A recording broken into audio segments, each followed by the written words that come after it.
Hi, I'm Linda, and today I'm going to show you how to do quilting and turn it into a bag like this one.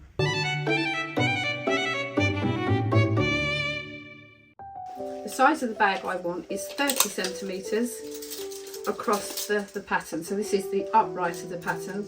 So we're going to measure 30 centimetres across and put a little mark. And then we're going to go 22 centimetres down, and that's going to be the depth there. So where my marker is there, 22, mark it there. I'm now going to put my straight edge back on. So from that point to this point where my marker is, I'm just going to draw a line. Obviously I'm doing this for showing purposes. I wouldn't bother doing that, I could cut by eye. That's being too risky for trying to show everybody what we're doing. And then just go across there like that. So I've now got on there my drawn shape. Don't forget there's two pieces here. So once I've cut this out now, I've got the back and front of my bag.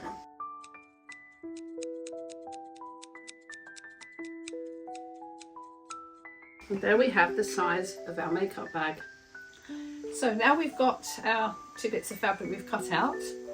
I've got a piece of, it's cloth, but it's wadding. It's what you use for patchwork quilting, just insulation, just gives it a little bit of worth. And then when you draw some lines down to do some machining down, it makes it look like a quilting effect. So it's just something different. So we're going to play around today.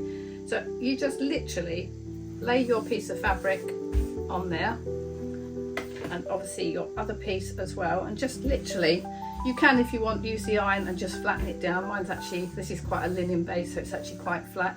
And then I've got this lovely little magnet, which again I'll talk to you about that later on, which is perfect. Literally, yeah, if you drop your pins, there you go. So you take your pins and you're pinning in and across, so that instead of pinning near where you want to machine, you're just literally holding the fabric down in every corner, in the middle, another corner. So when we pick it up, it's got stability and holds the two pieces of cloth together. So I'll just do that one there. So what it's doing, it's freeing up all this space around the edge to go in on the machine, which makes it different than breaking needles. If you're careful, machines will go over needles, but that just saves that happening. And always in and around, away from yourself.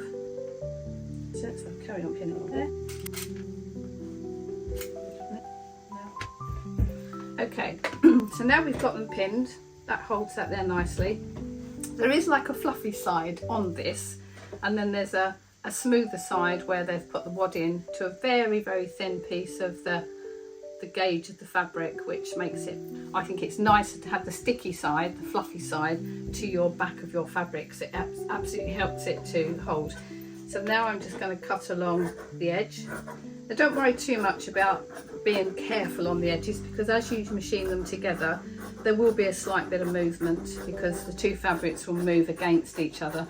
So normally when I flatten that out and machine it, the wadding will grow that little bit more to the edges. So we'll worry about that later. So I'm just going to go straight down there.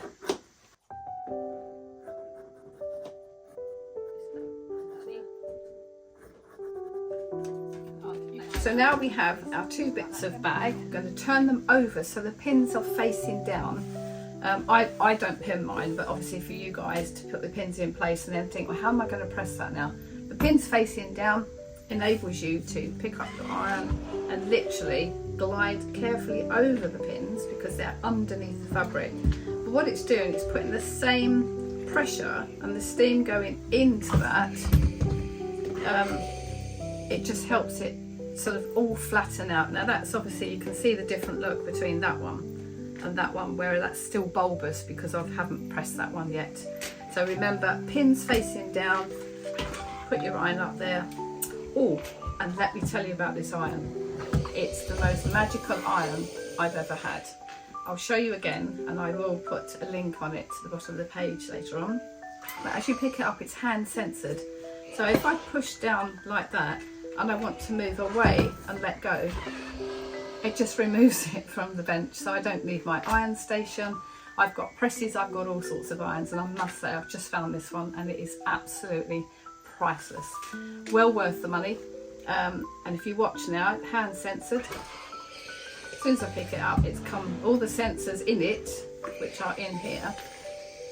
I push down a little bit, it raises it up, so you can just see they've just quickly disappeared. So a brilliant bit of tool that I think is just magical. So I have an industrial overlocker, which is fabulous. So yeah, I'm very lucky. And it's brilliant, but a domestic overlocker is just to suffice for the things for home people, but they are very good as well.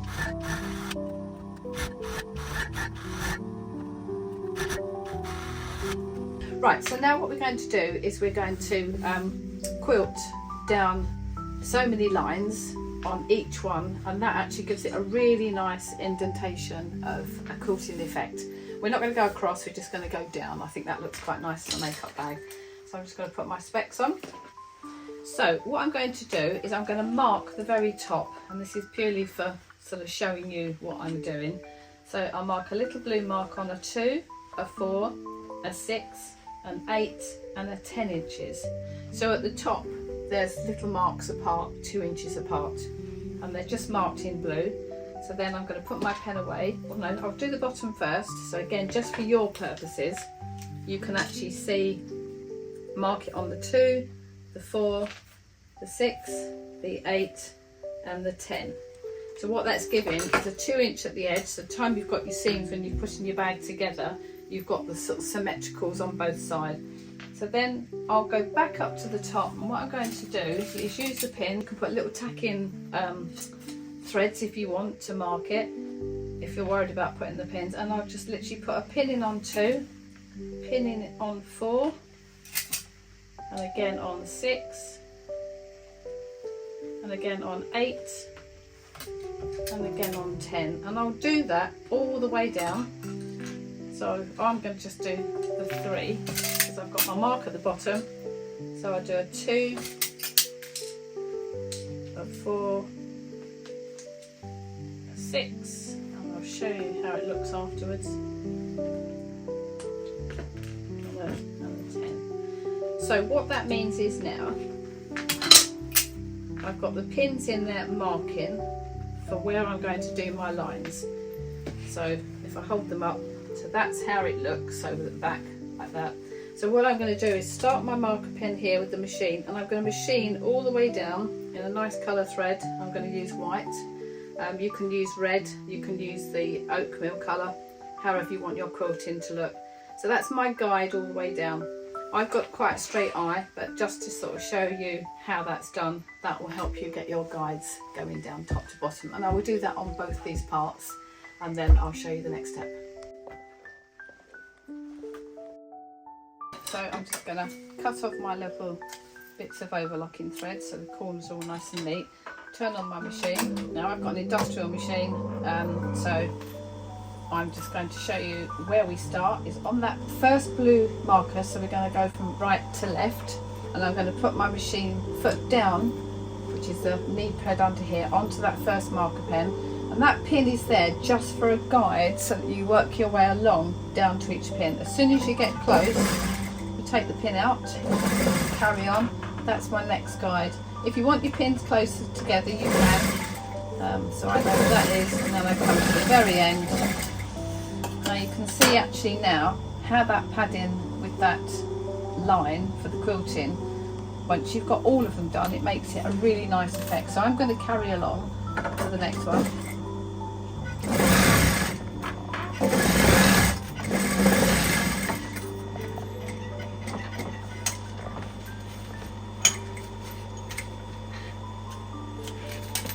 The pin's caught, that's it, don't worry about that. So I'm going to do the next one. So we've got a few to do, it doesn't take long.